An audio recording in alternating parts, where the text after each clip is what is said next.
experience with the nonviolent communication when the social action of the Diocese of Iligan invited me to join, and I also invited my teachers.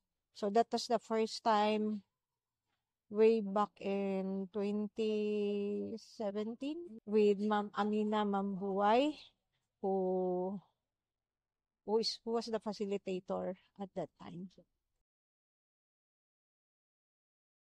I even brought NVC to the region with the SEAP, and I told the regional trustee, if you are going to have NVC for our advocacy on justice and peace, this would be a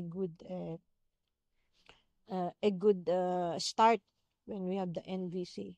I even expressed to them, when you go for NVC, your student manual will be 360 degrees scrap. It goes deeper when the SEAP National see the how we do justice and peace using NVC. And they said, can we pilot your school?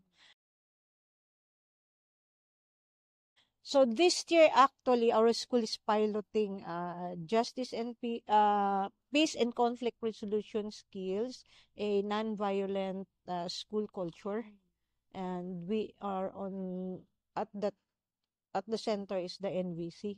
I feel blessed talaga when I meet Ma'am Amina, and up to this present, we still a lot of training. We need non-violence to instill in the mind, in the heart of our students. NVC is that thing. Thank you very much. Yeah.